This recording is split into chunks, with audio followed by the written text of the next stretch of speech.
मोदी 3.0 विकसित भारत की नींव को मजबूत करने के लिए पूरी शक्ति लगा देते। आदरणीय सभापति जी, अगले 5 साल में भारत में डॉक्टरी की संख्या पहले की तुलना में अनेक गुना बढ़ेगी। मेडिकल कॉलेजों की संख्या बढ़ेगी। इस देश में इलाज बहुत सस्ता और सुलभ हो जाएगा। आदरणीय सभापति जी, अगले 5 साल में हर गरीब के घर में नल से जल का कनेक्शन होगा। आदरणीय सभापति जी, आने वाले 5 साल में उन गरीब को पीएम आवास जो देने हैं, एक भी वंचित नहीं रहे, इसका पक्का ख्याल रखा जाएगा। अगले 5 साल सोलर पावर से बिजली बिल जीरो। देश के कितने नागरिकों, करोड़ों नागरिकों को बिजली बिल जीरो। और ठीक अगर आयोजन करेंगे तो अपने घर पर बिजली बना करके बेच करके कमाई कर पाएंगे। ये अगले 5 साल का कार्यक्रम है। आदरणीय सभापति जी, अगले 5 साल देश में पाइप से गैस के कनेक्शन पूरे देश में नेटवर्क बनाने का भरपूर प्रयास किया जाएगा। सभापति जी, आने वाले 5 साल हमारी युवा शक्ति का दम पूरी दुनिया देखेगी। आप देखना आदरणीय सभापति जी, हमारे युवा स्टार्टअप्स, युवाओं के यूनिकॉर्न, इसकी संख्या लाखों में होने वाली है। और इतना ही नहीं, टियर 2, टियर 3 सिटी नए स्टार्टअप से उसकी एक नई पहचान के साथ उभरने वाला है। ये मैं 5 साल का चित्र मेरे सामने देख रहा हूं। आदरणीय सभापति जी, रिसर्च फंडिंग, उसकी वृद्धि का प्रभाव आप देखना। पिछले 7 दशक में जितने पेटेंट नहीं हुए हैं, उतने रिकॉर्ड पेटेंट फाइल होने का दिन आने वाले 5 साल में मैं देख रहा हूं। आदरणीय सभापति जी, आज मेरे मध्यम वर्ग के लाखों बच्चे विदेशों में पढ़ने के लिए चले जाते हैं। मैं वो स्थिति लाना चाहता हूं कि मेरे बच्चों के लाखों रुपए बच जाएं, मेरे देश के मध्यम वर्ग के सपने पूरे हो, बेस्ट यूनिवर्सिटी मेरे देश में हो, उच्चतम शिक्षा उनको मेरे देश में मिले और मेरे बच्चों का, उनके परिवार का पैसा बचे। इसलिए मैं कह रहा, आदरणीय सभापति जी, आने वाले 5 साल आप देख रहा, कोई भी इंटरनेशनल खेल की कंपटीशन ऐसी नहीं होगी जिसमें भारत का झंडे हर जगह बनना था। मैं देखने वाला हूं 5 साल खेल जगत के अंदर दुनिया में भारत के युवा की शक्ति की पहचान देना है। आदरणीय सभापति जी, आने वाले 5 साल में भारत का पब्लिक ट्रांसपोर्ट पूरी तरह ट्रांसफॉर्म होने वाला है। अगले 5 साल में गरीब और मिडिल क्लास को तेल और शानदार यात्रा की सुविधाएं बहुत आसानी से मिलने वाली है, तेज मिलने वाली है, पूरी ताकत से व्यवस्था होने वाली है। अगले 5 साल में देश बुलेट ट्रेन भी देखेगा और देश वंदे भारत ट्रेन का विस्तार भी देखेगा। आदरणीय सभापति जी, अगले 5 साल में आत्मनिर्भर भारत का अभियान नई ऊंचाई पर होगा। देश हर क्षेत्र में आत्मनिर्भर होता नजर आएगा। आदरणीय सभापति जी, आने वाले 5 साल में मेड इन इंडिया सेमीकंडक्टर दुनिया में हमारी गूंज होगी। इलेक्ट्रॉनिक हर गुड्स में वो चीफ होगी जिसमें किसी न किसी भारतीय का पसीना होगा। आदरणीय साहब, दुनिया के इलेक्ट्रॉनिक बाजार में एक नई गति का सामर्थ्य आने वाले 5 साल में देश देखेगा। आदरणीय सभापति जी, आज देश लाखों करोड़ रुपए का तेल इंपोर्ट करता है।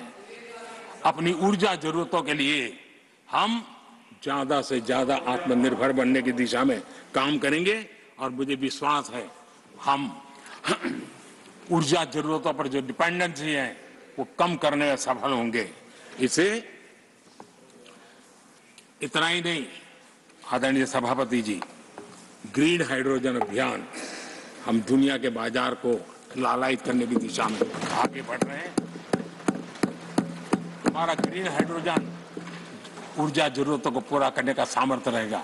इथेनॉल की दुनिया में हम तेजी से आगे बढ़ रहे हैं। हम 20% का लक्ष्य प्राप्त करके हमारे लोगों को ट्रांसपोर्टेशन में सस्ता मिले, इसकी व्यवस्था होगी।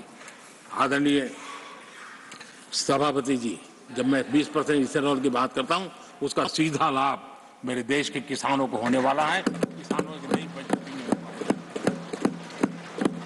देश के हजारों करोड़ रुपया आज खाद्य देते हैं। हम कृषि प्रधान देश तो कहते हैं, लेकिन आज भी हजारों करोड़ रुपयों का खाने का तेल हमें बाहर से लाना पड़ रहा है।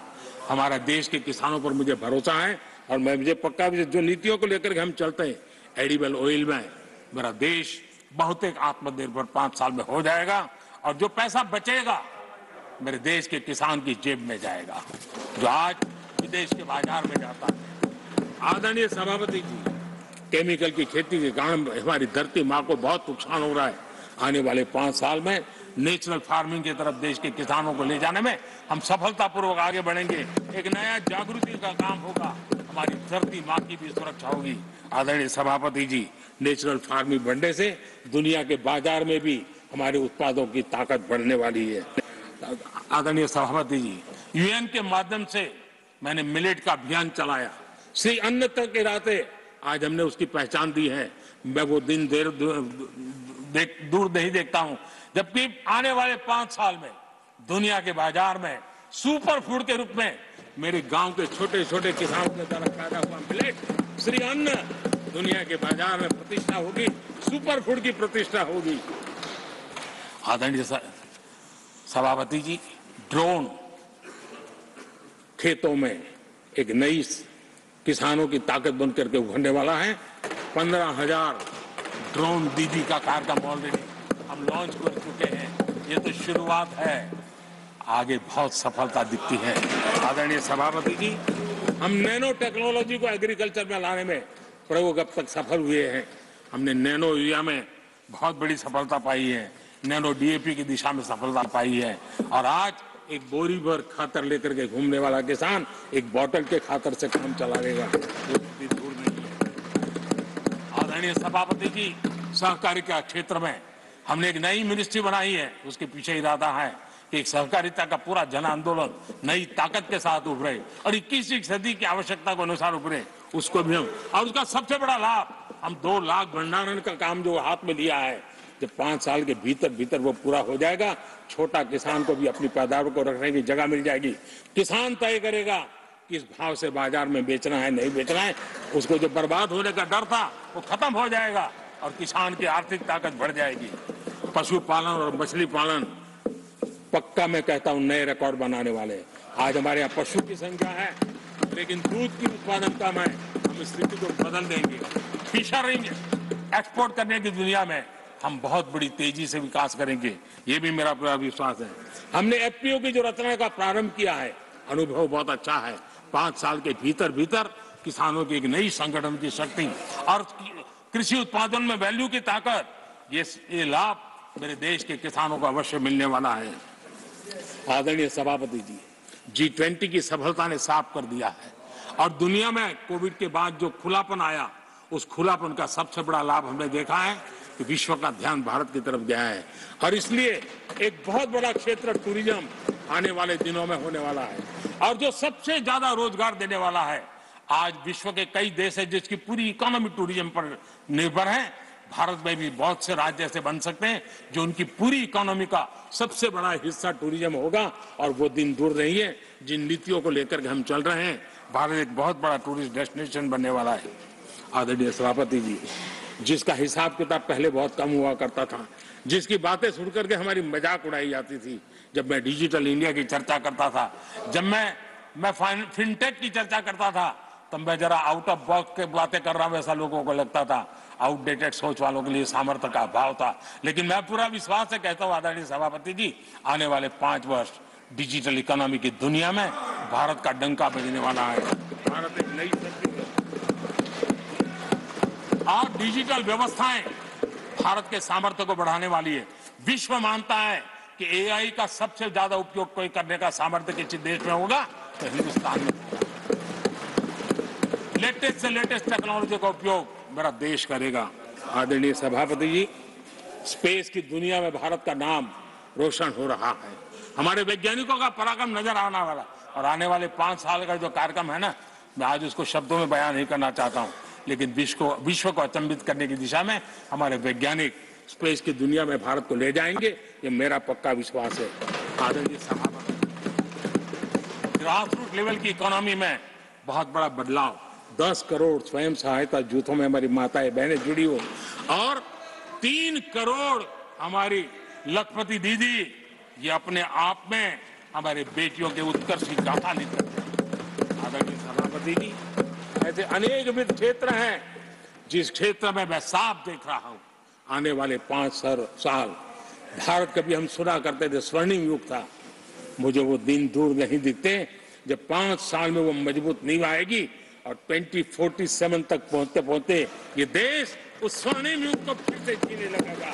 इस विश्वास के साथ आदरणीय सभापति जी, विकसित भारत ये शब्दों का खेल नहीं है, ये हमारा कमिटमेंट है और इसके लिए हम समर्पित भाव से, हमारी हर सांस उस काम के लिए है, हमारी हर पल उस काम के लिए है, हमारी हर सोच उस काम के लिए समर्पित है। उसी एक भावना के साथ हम चले हैं, चल रहे हैं, चलते रहेंगे और देश आगे बढ़ता रहेगा, ये मैं आपको विश्वास देता हूं। आने वाली सदियां इस स्वर्ण काल का इतिहास में अंकित करेगी, ये विश्वास मेरे मन में इसलिए है, देश की जनता का मिजाज मैं भली भांति समझ पाता हूं। देश बदलाव के 10 साल के अनुभव को देखा है, एक क्षेत्र में जो बदलाव देखा है वो तेज गति से बदलाव, जीवन के हर क्षेत्र में नई ऊंचाइयां, नई ताकत प्राप्त होने वाली है और हर संकल्प को सिद्धि तक पहुंचाना ये हमारी कार्यशैली का हिस्सा है। आदरणीय सभापति जी, मैं फिर एक बार इस सदन में आप सबने जो विचार रखे उसके कारण देश के सामने सत्य रखने का मुझे जो अवसर मिला और डंके की चोट पर सत्य रखने का अवसर मिला और सदन की पवित्रता के बीच रखने का अवसर मिला है, संविधान की पूरी साक्ष्य रख करके ये विचार रखने का अवसर मिला है, मुझे विश्वास है कि देश जिनकी वारंटी खत्म हो गई है उनकी बातें सुन नहीं सकता है, जिसकी गारंटी की ताकत देखी है उसके विचारों के भी विश्वास करते हुए आगे बढ़ेगा।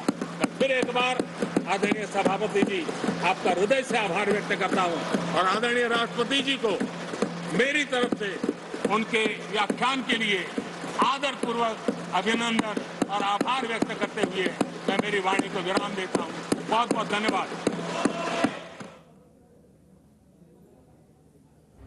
तर शेतकरी सन्मान निधी सुरू राहणार, गरिबांसाठीच्या सुविधाही सुरू राहणार असं पंतप्रधान नरेंद्र मोदी यांनी संसदेत म्हटलेलं आहे।